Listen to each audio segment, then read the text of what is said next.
person who is a people pleaser has tendencies to say yes when it might be better for them to say no.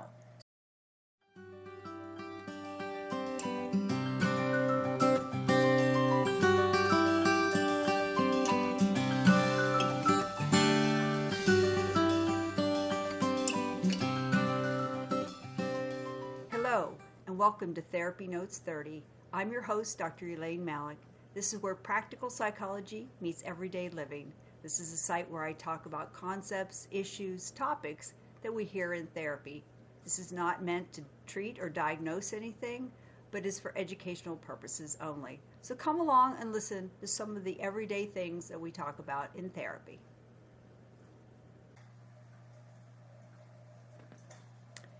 People pleasing. What a great topic to talk about today. People pleasing is a tendency that some people have to overfunction in a relationship, in a desire to be a good person, a desire to be helpful to others. So its origins or its motivation is not necessarily the problem. It's that the person who's doing it ends up putting themselves in a bind. Let's put it that way. And what I mean by that is they want to be helpful. They're people who enjoy helping or find value in helping, but they really don't know how to set boundaries and have good balance in their life in terms of making sure that they can kind of take care of themselves along with being a good person. So let's sort of talk about what happens. So a person who is a people pleaser has tendencies to say yes when it might be better for them to say no. So when there's a group of people getting together and they're all trying to decide, if they're going to have an event, whether it be, at their local church, or the family is getting together for a picnic, or work situations where they're having to do projects and divide it up. These are people that are going to jump to, well, I can do that.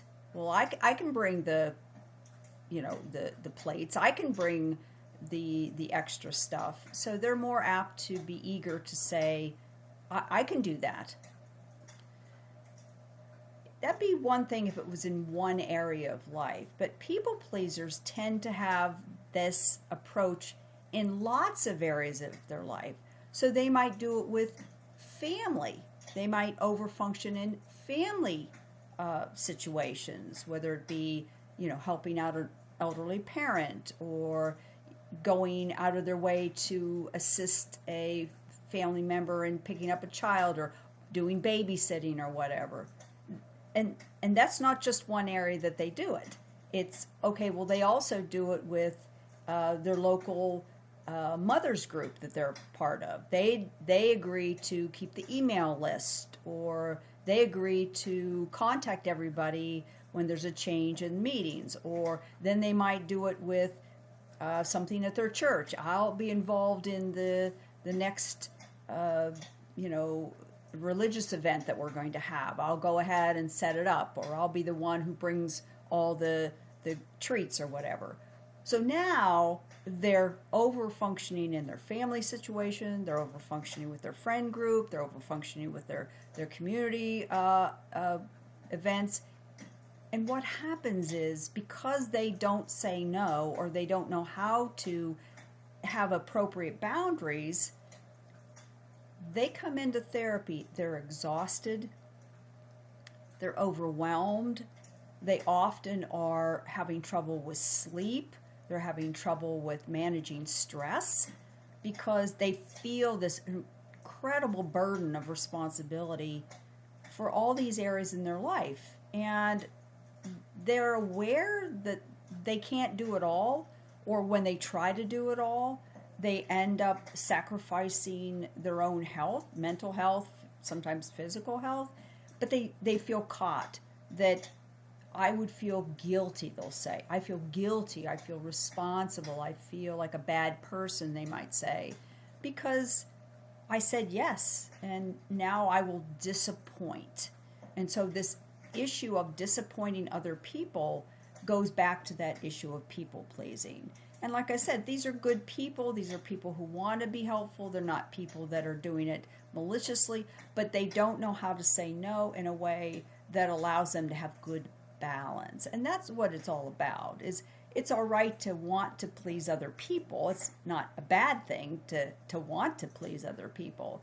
It's that you're not putting balance on your decision to say yes or no. And they don't know how to say no comfortably. They don't know how to say, oh, I would love to help, or that would be awesome. I just don't have the time. I know that would not be possible for me to take care of because of the other obligations that I have. And one of the obligations that they often don't put on the list is an obligation to rest, to have restorative time for themselves.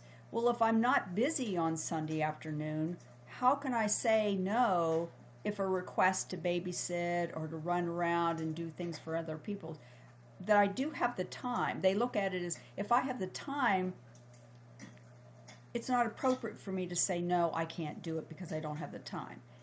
And like I said, they leave off of the list of things they have to take care of is restorative time for themselves. And when you put restorative time for the self in the mix, then those times when you kind of do a mental calculation, if you will, and say, wow, I've got a lot of mental and physical obligations to do. I've got to drive here. I've got to spend time doing these things. When I put all that in the mix and I also put restorative rest for myself, I can't take something else on without suffering from anxiety, from stress.